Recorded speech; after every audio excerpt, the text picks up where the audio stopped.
తెలంగాణ రాజకీయాల్లో రెండేళ్లు నానుతోంది ఫిరాయింపుల ముచ్చట. కండువాలు కప్పేవారు కప్పేశారు, కప్పుకునేవారు కప్పుకొన్నారు. కోర్టులకు వెళ్లేవారు కోర్టులకు వెళ్లారు, వాదనలు వినిపించేవారు వినిపిస్తూనే ఉన్నారు.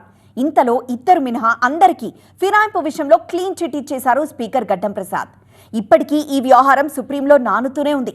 అయితే సభాపతి తీర్పుతో ఉసూరుమన్న బీఆర్ఎస్ మున్సిపల్ ఎన్నికల్లో ఆ జంపింగ్ జపాన్లను ఓ ఆట ఆడుకోవచ్చని భావించింది. పరిస్థితిని అనుకూలంగా మార్చుకొని ఫిరాయింపు ఎమ్మెల్యేలను ఇరుకున పెట్టొచ్చనుకుంది. కానీ కట్ చేస్తే సీన్ మొత్తం రివర్స్ అయిపోయింది. ఆ ఎమ్మెల్యేలో ఒక్కరు మినహా మిగతా అందరూ సేఫ్ జోన్లో ఉండిపోయారు. ఇంతకీ ఏం జరిగింది, ఎలా జరిగింది, ఇప్పుడు క్లియర్గా చూద్దాం.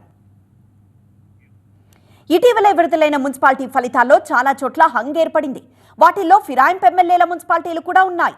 దీంతో అక్కడ ఎక్స్ అఫీషియో ఓట్ల పేరిట ఎమ్మెల్యేలను ఇరుకున పెట్టాలనే పాచిక వేసింది. కానీ అది పారలేనట్టే కనిపిస్తోంది. ఆ లిస్ట్నోసారి చూస్తే బాన్స్వాడలో బీఆర్ఎస్ నుంచి పోటీ చేసి గెలిచిన పోచారం శ్రీనివాసరెడ్డి ఆ తర్వాత కాంగ్రెస్లో చేరినా స్పీకర్ మాత్రం క్లీన్ చిట్ ఇచ్చేశారు. అయితే అక్కడి మున్సిపాలిటీలో ఎక్స్ అఫీషియోగా ఆయన ఓటు ఎవరికి వేస్తారనే ఉత్కంఠ ఏర్పడింది. అయితే ఆయన ఓటు హక్కు అక్కడ లేకపోవడంతో అసలు ఎక్స్ అఫీషియోగా అవకాశమే దక్కలేదు. ఓటు అవసరమే రాలేదు. దీంతో ఆయన ఓటు వేయలేదు, బీఆర్ఎస్ పాచికకు దొరకనూ లేదు. అసెంబ్లీ ఫలితాలు రాగానే పార్టీ ఫిరాయించిన ఫస్ట్ ఎమ్మెల్యే తెల్లం వెంకట్రావు కూడా కూల్గా మిస్ అయిపోయారు. ఎందుకంటే ఆయన ప్రాతినిధ్యం వహిస్తున్న భద్రాచలం ఇంకా మున్సిపాలిటీ రేంజ్కి రాలేదు. దీంతో ఆయనకు ఎక్స్ అఫీషియోగా ఓటేసే అవకాశం రాలేదు. బీఆర్ఎస్ స్కెచ్కి దొరకలేదు. ఇక గద్వాల్లో బీఆర్ఎస్ నుంచి గెలిచి కాంగ్రెస్లోకి వెళ్లిన బండ్ల కృష్ణమోహన్ రెడ్డికి ఎక్స్ అఫీషియో మెంబర్గా అవకాశం ఉన్నా కాంగ్రెస్ మెజార్టీ సరిపోకపోవడంతో ఓటు వేసే అవసరం రాలేదు. ఫిరాయింపు ఎమ్మెల్యేలో మరో సీనియర్ కడియం శ్రీహరి కూడా ఎక్స్ అఫీషియో పాచికకు దొరకలేదనే చెప్పాలి. ఆయన ప్రాతినిధ్యం వహిస్తున్న స్టేషన్ ఖన్పూర్లో కాంగ్రెస్కు సరిపడా మెజార్టీ రావడంతో ఆయనకు ఓటేసే అవసరం రాలేదు. ఇక జగిత్యాల్లో డాక్టర్ సంజయ్ కుమార్కి కూడా సేమ్ సిచ్యువేషన్ ఎదురైంది. రెబెల్స్తో కలిసి కాంగ్రెస్కు సరిపడా బలం ఉండడంతో ఆయనకు ఎక్స్ అఫీషియోగా ఓటేసే పని లేకుండా పోయింది.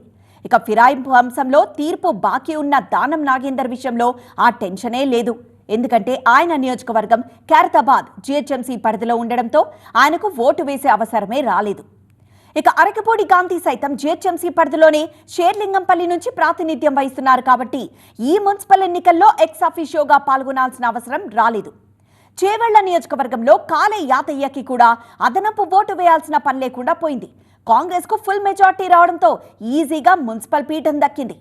మరో ఫిరాయింపు ఎమ్మెల్యే ప్రకాష్ గౌడ్ సైతం జీహెచ్ఎంసీ పరిధిలోని రాజేంద్రనగర్ నుంచి ప్రాతినిధ్యం వహిస్తూ ఉండడంతో ఈ మున్సిపోర్లో ఎక్స్ అఫీషియో అవసరం లేకుండా పోయింది. ఇలా 9 మంది ఎలాగోలా ఫిరాయింపు పాచిక నుంచి తప్పించుకున్నా ఒకే ఒక్కడు పటాన్చేరు ఎమ్మెల్యే గూడెం మహిపాల్ రెడ్డి మాత్రం తన ఓటు బీఆర్ఎస్కి అని తేల్చిపారేశారు.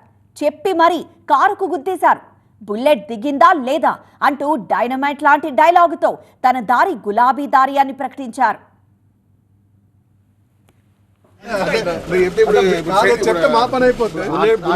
బుల్లెట్ దిగిందా లేదో చూసుకోరు. ఆ బుల్లెట్ కి ఎంత పవర్ ఉంది? హలో సుమలత, ఇంకా మోటే సుమలత, మా పట్నంలో మాధవి.